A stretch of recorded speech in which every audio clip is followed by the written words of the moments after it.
嗱，咁呢節咧就係 point of division 嘅第3節啦。咁呢一 part 嚟講咧，就要講一個叫 internal point of division，OK？咁就有少少唔同啦。咁啊有兩個 point 啦 ，A 同 B 啦 ，OK？ 有條線 join A 同 B 啦。咁 point P 喺呢條線之間 ，OK？ 喺條線上面啦 ，OK？ 即係喺 A 同 B 之間，不過今次就唔係中間啦 ，OK？ 即係總之喺 A 同 B 之間嘅任何一個呢條線上面 A 同 B 段線任何一點啦 ，OK？ 咁但係咧我知道 AP 同 PB 個 ratio 咧就 R to S，OK？ 咁呢個 point P，OK？ 嘅即係呢個 point P 嚟講咧，個 coordinate 係幾多咧？其實咁呢個係啦，呢個 point P 嚟講咧，我哋可以叫呢個叫 P divides AB internally 啦。咁但係 P 就唔一定中間啦，總之 P 就係 AB 之間啦。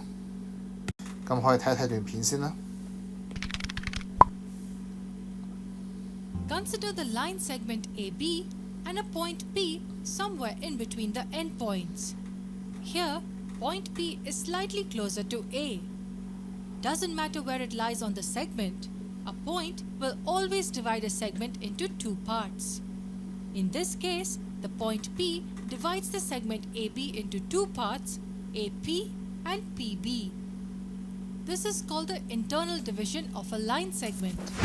The point P divides the segment AB internally into two parts. Can a point divide a line externally from outside? Sounds weird, but yes, it can. We see that in another video. Let me redraw the same diagram, but this time we look at a few more details.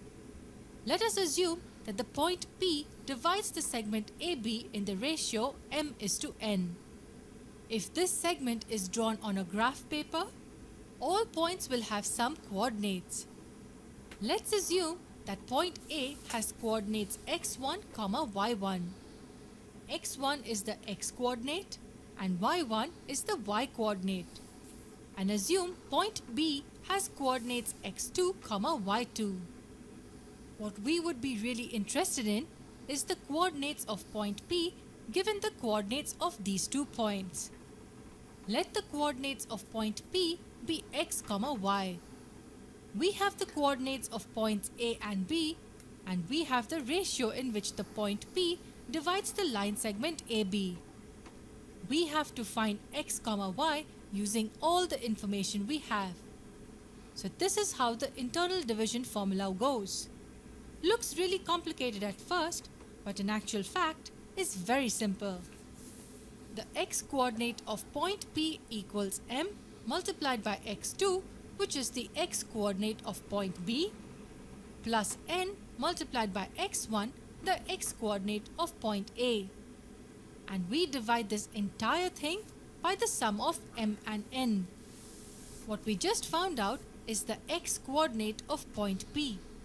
It is this multiplied by the x coordinate of this point plus this multiplied by the x coordinate of this point divided by the sum of m and n.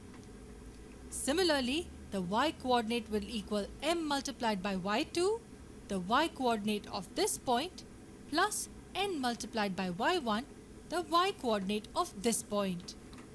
And just as we did for the x coordinate, we divide the whole thing by the sum of m and n. We go cross out here, this multiplied by this plus this multiplied by this divided by the sum of m and n. This is called the section formula for internal division. If you're too bored to remember the formula, don't worry, you can just derive it. The derivation is quite simple, I would say, and we cover it next. The section formula helps us find the coordinates of a point on a line, provided we are given this ratio and the coordinates of the endpoints.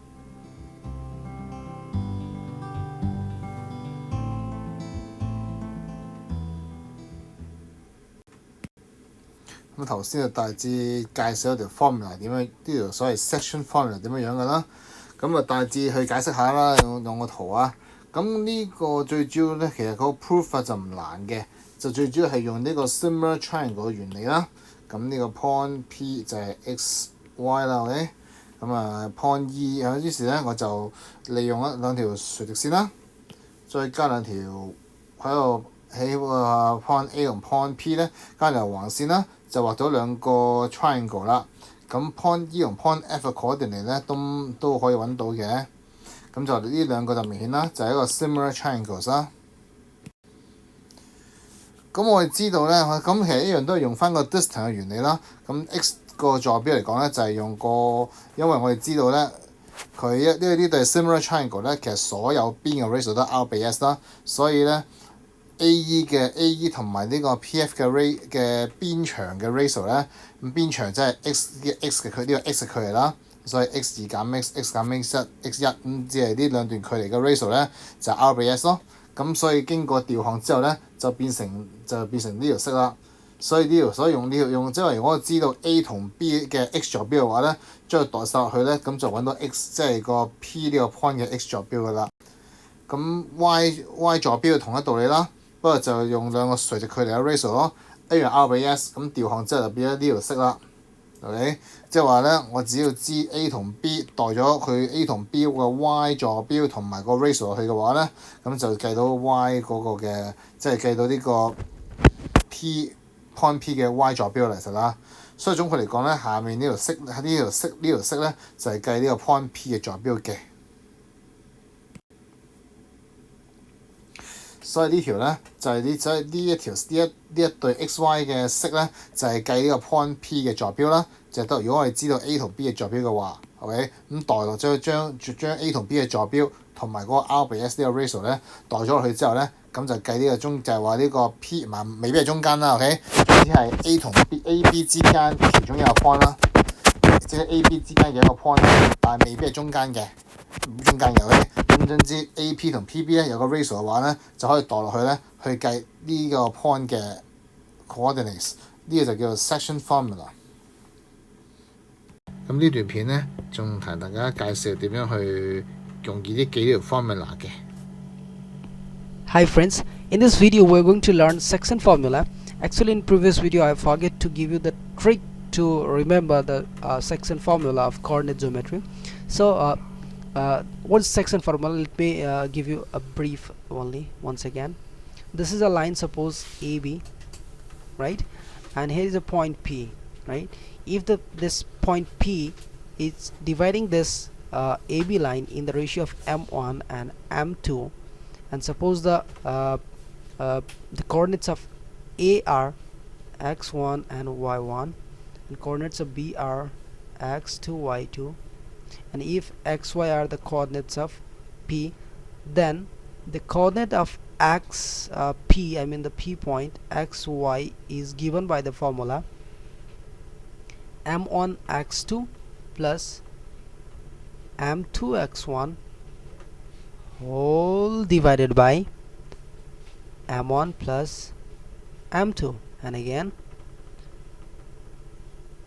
m1 y2 m2 y1 whole divided by m1 plus m2, right. This is the formula, this is the formula. It is called section formula, right. So how to remember this, right? So it's xy and x part and y part. See, in x part whatever it is here, right, it is the same thing here, but in the place of x2 and x1 there is y2 and y1. Simply see, you have to remember 1 and 2 simply. If m1 is 1, then the variable part x or y, it should be 2 again. If this is 2, then this is 1, simply this one, right. If it is m1 1, then y must be 2. If it is m2, then y must be 1. And in the downstairs, in the denominator, there is only 1 plus 2, that is m1 plus m2 everywhere, m1 plus m2, both are here, right. So 1 2 2 1 1 2 2 1, right, 1 2 2 1 1 2 2 1. So here this is the trick, that once m1 is there, then there should be the x2, right, and if there is m2, then there must be the x1, right. So this is the trick. Simply you follow this and try to find out the try to write the section formula, right. Simply x represents this part, right, this part, and y represents this part. Okay, so keep it in mind and try to do lots of problem. Okay, bye bye. 咁我哋咧嘗試用呢條 section formula 咧去 solve 啲問題啦。好，呢條圖嚟講咧，咁 point P 就係 A、B 呢個 section 入邊嘅其中一點啦，入邊嘅一點啦。咁唔係中間嚟嘅。咁但係 point P 喺個 A、B 入邊咧，咁就 divide 呢個 A、B 做2:3啦。咁揾 P 嘅 coordinates。咁如果根據頭先條 section formula 嘅話咧，咁記住啦，乘咧永遠係交叉乘嘅。咁即係以 point P 做呢個點，呢個支點咧叫做我咁諗啦。咁呢個2咧就乘過去 P 另一邊嘅。咁呢個3咧就乘過去 P 嘅另外一邊。咁佢意思係咁嘅。所以 x 咧就將當然 x 利用嗰啲3個 x 當利用呢兩個 x 坐標啦。咁呢個2咧就乘過去 P 嘅另一邊，即係呢個 x 即係話阿 B 嘅 x 坐標啦。所以2乘2啦，再加。咁就嘅呢個3咧就乘 P 嘅另外一邊嘅 x 坐標，即係 A 啦，所以就3乘-8。跟住咧兩個坐標相加，即係2加3啦。於是咧即係呢個係4啦，就減24 over 呢個5嚟嘅，咁即係-20 over 5啦，即係-4啦。跟住y 咧，咁下面一樣啦，都係2加3啦，其實啦。跟住咧都係 y 坐標咧，都一樣嘅，乘法都一樣嘅。咁呢個ratio 呢個2咧就乘過去 P 嘅另一邊，即係 B 嘅 y 坐標啦，所以2乘以6啦。呢個3咧就乘過去呢個3乘過去 P 嘅另外一邊啦，即係變咗係A嘅 y 坐標啦，所以3乘1。所以呢個係12再加3就 over 5啦。咁所以呢個咧係3嚟嘅。咁所以咧P 嘅坐標咧就係-4 3啦。咁呢個例子咧就係揾呢個，咁我哋知道咧 AP 同 PB 就1:2 ，OK？ 咁就揾 P嘅坐標。咁做法都一樣啦，咁 x 坐標咧一樣啦，咁就係將呢個1咧，咁呢個 P 做呢個就當呢個支點啦 ，OK？ 攞 P 嘅點啦，咁呢個1咧就乘過去 P 嘅 coordinate， 2咧就乘翻過去 P 嘅另一邊，即係 A 嘅 coordinate。所以咧呢個1咁下面就分母一定係呢兩個 ratio 相加㗎啦，1:2啦。咁呢個2咧就乘過去 A 嗰邊，所以2乘以-4啦。咁再加啦。咁就呢個1咧就乘過去 P 即係乘過去 B 呢邊係啦，即係 P 嘅另一邊啦，即係乘過去 B 啦，所以呢個1咧就乘過去5嘅。咁所以呢個-8加5 over 3啦，咁所以呢個-1嚟嘅。到 y 呢邊啦 ，y 呢個咧就係用呢兩個 y 坐標啦。咁呢個1咧一樣啦，乘過去 B 嘅，即係你要乘過去呢一邊 ，OK？ 即係總之 P 嘅另一邊啦，所以1乘過去 B 嗰邊，即係就1乘以-3啦。跟住2咧就乘過去 A 呢邊 ，OK？ 係啦，即係 P 轉呢個2啊嘛，E 係 PB 呢邊噶嘛，2喺 PB 呢邊噶嘛，所以咧個2係乘喺 P 嘅另外一邊，所以乘A 嘅邊啦，所以就2嘅乘以-6，1加2啦，咁所以3呢個-3減12啦。咁呢個-15，咁所以呢個-5嚟嘅。咁所以 P 咧等於呢個-1、-5啦。咁呢條數 point P 嘅 coordinate 幾多咧？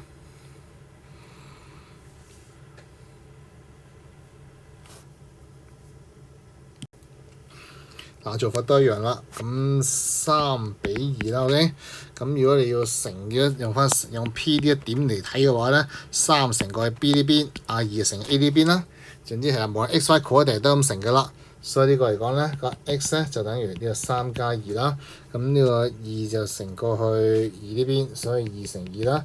咁3乘過去7呢邊係啦，3乘過去 B 呢邊，所以3乘以7啦。咁所以呢個就25 over 5就5嚟嘅。咁 y 咧，呢個係5啦。咁 y 呢邊咧一樣啦，3乘過去 B，3乘過去 B 嗰邊，所以3乘以1啦。咁2就乘過去 A 嗰邊，所以就6啦，就3加2。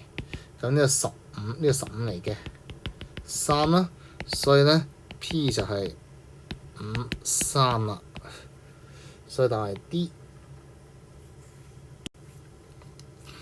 好啦，咁以下做多2個例子我哋啊，咁呢個都係揾 P 嘅 coordinate 啦，咁呢個就4比1 ，OK， 呢個就sorry AP 與 PB 啊，所以就3比4 ，OK 係啦，咁你mark 翻低個mark 翻低個 ratio 啦，咁 point P 喺度嘅話咧，咁所以咧即係話你個4咧就乘過去B呢邊，1就乘個 A 嗰邊啦 ，OK。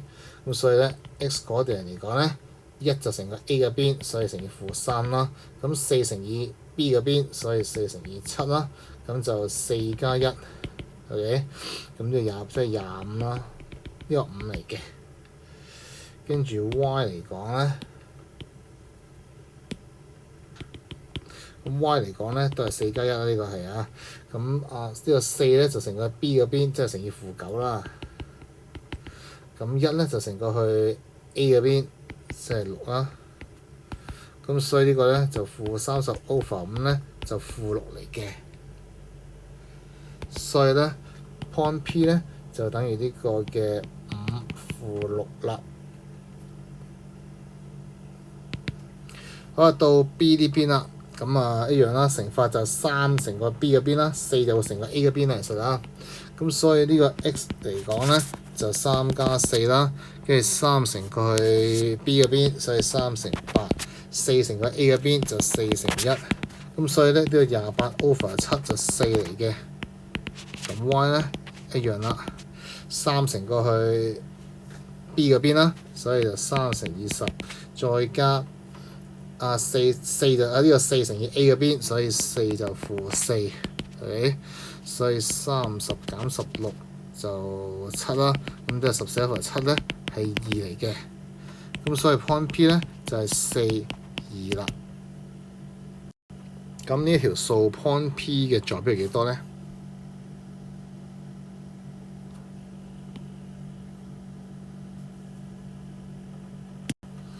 嗱呢個咧 AP 同 PB 咧只1比2啊嘛，咁mark翻低啦，1比2啊，所以根據 point B 呢個 point P 嚟講咧，1就乘過 B 嗰邊啦，2就乘過 A 嗰邊啦 ，OK， 總之永遠咧2就喺 PB 啊嘛，所以就 P 嘅另外一邊就係 A 咯 ，OK， 1就係喺 AP，1就 AP 就係1比2嘅，1就係 AP 呢邊啊嘛，所以乘過 P 另一邊咧，1就乘過 P 嘅乘過 B 嗰邊嚟實啊，咁所以 x coordinate嚟講咧，咁就係1就乘過 B 嗰邊啦，所以1乘以1啦。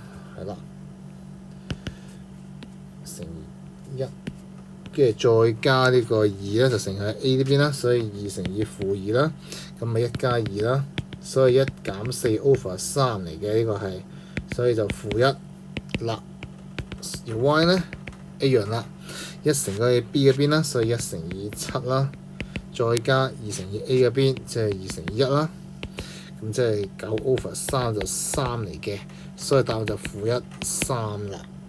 boy，咁呢一節就講到呢度，咁之後仲有啲其他例子嘅。